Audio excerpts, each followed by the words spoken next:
Hello po sa inyong lahat mga ka-crypto. Ako po si Pinoy Crypto Trader at sa video na ito ay atin pong pag-uusapan ang aking technical analysis dito kay Shiba Inu ngayon pong April 14 taong 2024. At ang atin pong nakikita rito ay ang daily chart time frame nitong si Shiba Inu.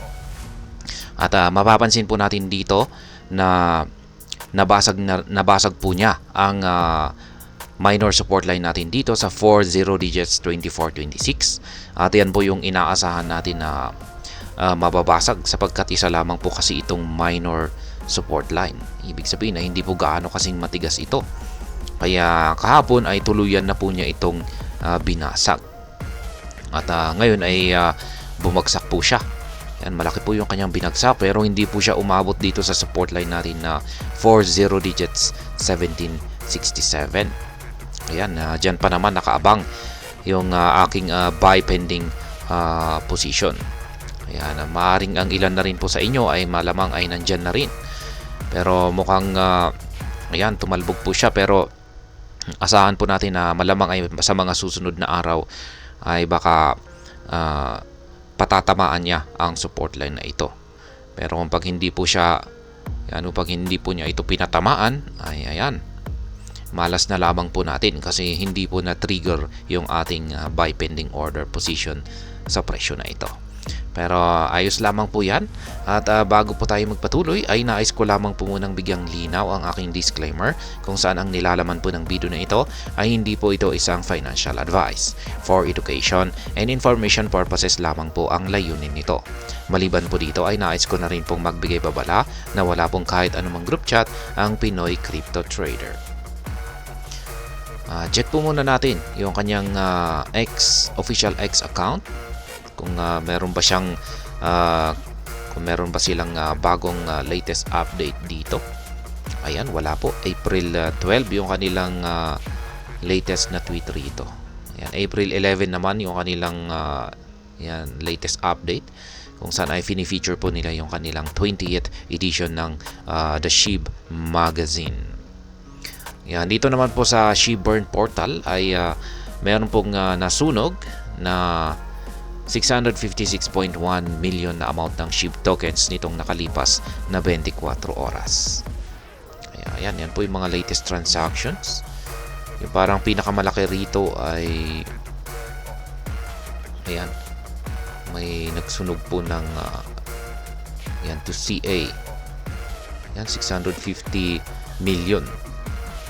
Yan, 650 million na SHIB tokens. Ito yung nagsunog ng pinakamalaki ngayon.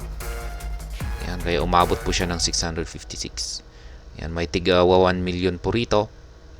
Ayan. Ayan po yung mga latest burn transactions natin dito. Ngayon ay balikan na po natin ang pagti-technical analysis natin dito kay Shiba Inu.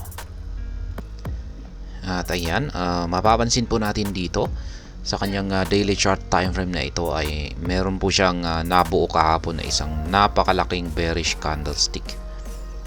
Ayan, kung saan ay nabasag po niya yung ating minor support line dito sa 40 digits 2426.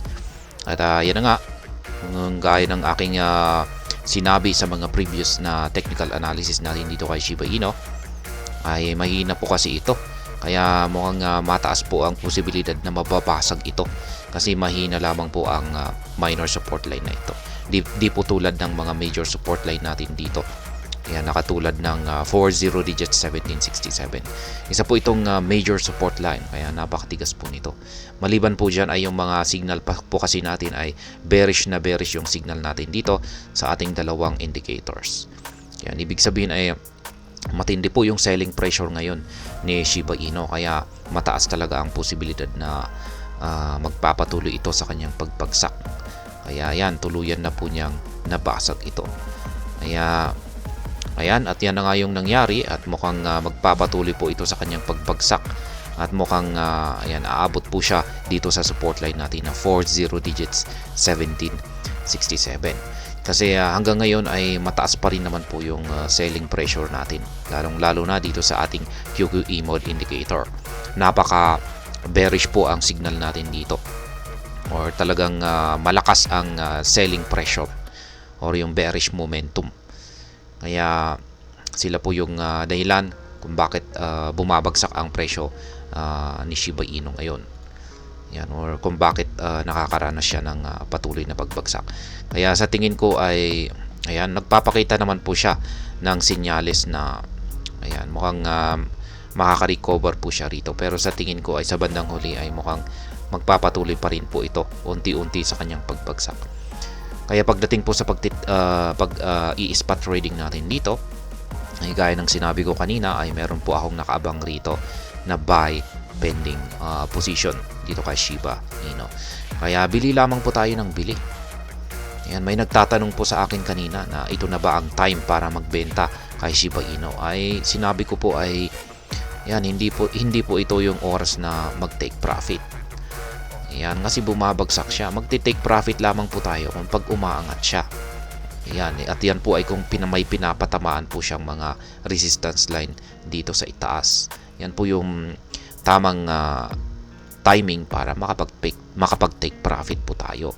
Pero ngayon na bumabagsak po siya, ay hudol lamang po tayo. Yan, hold lang tayo. At kung meron pa tayong pondo, ay dagdagan natin. Bili tayo. Yan, kaya yan po yung aking ginagawa. Hindi po ako nagtitake profit ngayon. Patuloy pa rin po ako sa pag-hold at dinadagdagan ko ito. Yan, tinitake advantage ko po yung kanyang pagbagsak para makapag-accumulate or madagdagan yung aking holdings dito kay Shiba Inu.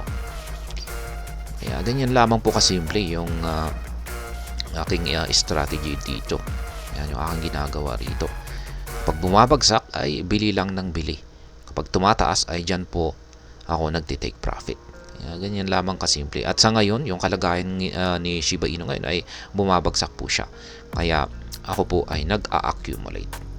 Yan, hindi po talaga ng ating QQE mode indicator dito. Kapag nagpatuloy po na yung nabubuo rito ay kulay red na QQE bars na palaki ng palaki yung sukat, ay ibig pong sabihin ay tuloy na tuloy po talaga yung kanyang pagbagsak dito sa support line natin dito sa 40 digits 1767.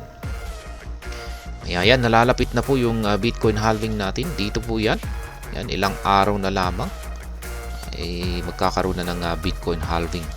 Kaya asahan po natin na malamang ay baka dito na rin po siya makaka-recover sa April 20 or April 19 or April 20. Baka malamang ay dito na po siya mag-uumpisa na bumangon or makabawi or maka-recover. At ayan po ang aking technical analysis update sa araw na ito dito kay Shiba Inu. At hanggang dito na lamang po tayo sa video na ito mga ka-crypto. Sana po ay inyong nagustuhan ang aking paliwanag sa video na ito. Kung inyo po itong nagustuhan, pakiclick lamang po ang like button nito. Para naman po sa mga bago lamang dito, kayo po ay aking inaanyayahan para mag-subscribe. Pakiclick na rin po ang bell icon nito dahil ito po ang siya magsisilbing notification nito sa mga bago kong videos na akin pong ina-upload sa aking YouTube channel na ito. Marami pong salamat sa panonood. Ingat po tayo lagi at God bless po sa ating lahat.